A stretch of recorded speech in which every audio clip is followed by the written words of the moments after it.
అక్షయ తృతీయ అనేది భారతదేశం అంతటా ముఖ్యంగా హిందువులు మరియు జైనులు జరుపుకునే చాలా పవిత్రమైన పండుగ. అక్షయ తృతీయ అదృష్టం మరియు శ్రేయస్సును కోరుకునే పండుగ. ఈ రోజున బంగారం కొనడం చాలా శుభప్రదంగా భావిస్తారు.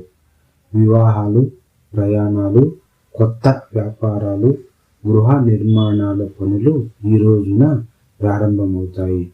గంగా నదిలో పవిత్ర స్నానం చేయడం, యజ్ఞానికి నైవేద్యాలు సమర్పించడం మరియు దానాధర్మం చేయడం ముఖ్యమైనవి.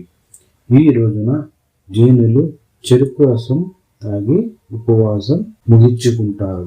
ఈ రోజున శ్రీకృష్ణుని విగ్రహాన్ని గంధపు చెక్కతో అద్ది పూజిస్తారు. ఇలా చేసేవారు మరణం తర్వాత స్వర్గస్థులవుతారని నమ్ముతారు కాబట్టి ఇది జరుగుతుంది. ఇప్పుడు ఈ రోజున బంగారం మాత్రమే కొనవలసిన అవసరం లేదు. ధనవంతులు, పేదవాళ్ళు బంగారాన్ని కొని వారి సామర్థ్యం మేరకు పూజాది కార్యక్రమాలు నిర్వహించవచ్చు. కానీ ఆర్థికంగా బలంగా లేని పేదలు, మధ్యవర్తులు వారు ఏం చేయాలి? ఏది కొంటే అది మంచిదే. పూజా విధానం ఎలా ఉండాలో నేను మీకు చెబుతాను. ఈ రోజున కుబేర లక్ష్మి యంత్రం లేదా విగ్రహం కొనాలి. కాబట్టి అది ఇత్తడిదైనా రాగిదైనా పర్వాలే.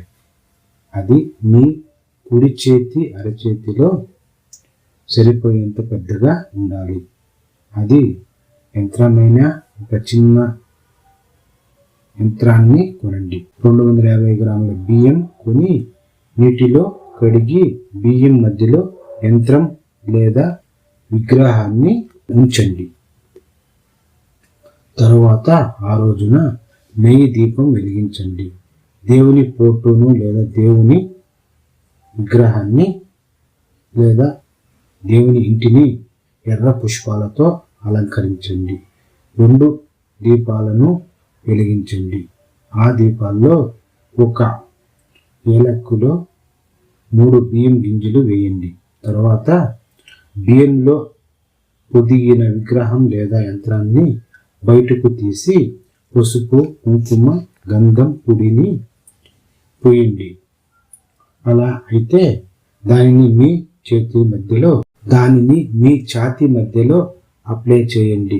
ఆ ప్రాంతంపై మీ ఉంగరపు వేలును నొక్కి మీ కోరికలు తీర్మానం చేసుకోండి. తర్వాత ఆ యంత్రం లేదా విగ్రహం మధ్యలో తేనె నెయ్యిని పోసి ధూపంకి చూపించండి. మీ మనసులో కుబేరుడు మరియు లక్ష్మీదేవి మీ ఇంటికి వచ్చారని ఊహించుకోండి. మీ కష్టాలన్నీ ముగిశాయి, నేను నా కుటుంబ సంతోషంగా ఉన్నామని అనుకోండి. దాని వైపు ఒక తాజా పువ్వును ఉంచండి. ఆపై కుబేర మంత్రంతో దేనినైనా 108 సార్లు లేదా 48 సార్లు జపించండి. మీరు కొంచెం బెల్లం, నెయ్యి, నువ్వులు, చిటికెడు ఉప్పు కలపండి. బియ్యం తయారు చేసుకోండి. నైవేద్యాలు చేయండి. మీరు ఉపవాసం ఉంటే నైవేద్యము తినండి. మరియు అవసరం లేదు అనుకుంటే వేరైతే కుటుంబ సభ్యులు లేదా పేదవాళ్ళకి ఇవ్వండి. 11 రోజులు కుబేరుని పూజించండి.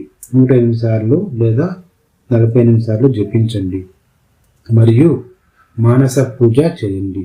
అలా అయితే మీరు 11 రోజులు ఖచ్చితంగా శుభవార్త అందుకుంటారు.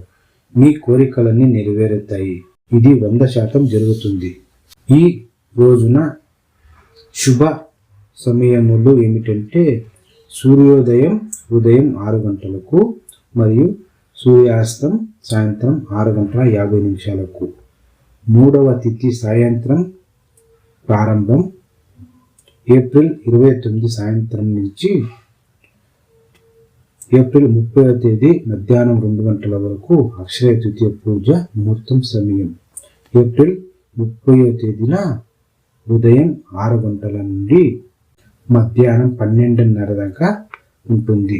జ్యోతిష శాస్త్ర ప్రకారం అక్షయ తృతీయ రోజున సూర్యుడు మరియు చంద్రుడు ఉన్నత స్థితిలో ఉంటారు. కాబట్టి సూర్యుడు మరియు చంద్రుడు ఇద్దరు చాలా ప్రకాశవంతంగా ఉంటారు.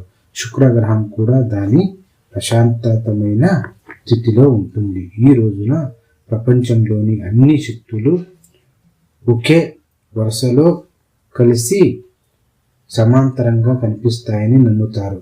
విశ్వశక్తుల కేంద్రీకరణమయ్యి మరియు విశ్వశక్తి యొక్క పునర్జీవాన్ని సృష్టిస్తుంది. అందువల్ల భూమిపై గరిష్ట సానుకూల శక్తి ఉత్పత్తి అవుతాయి.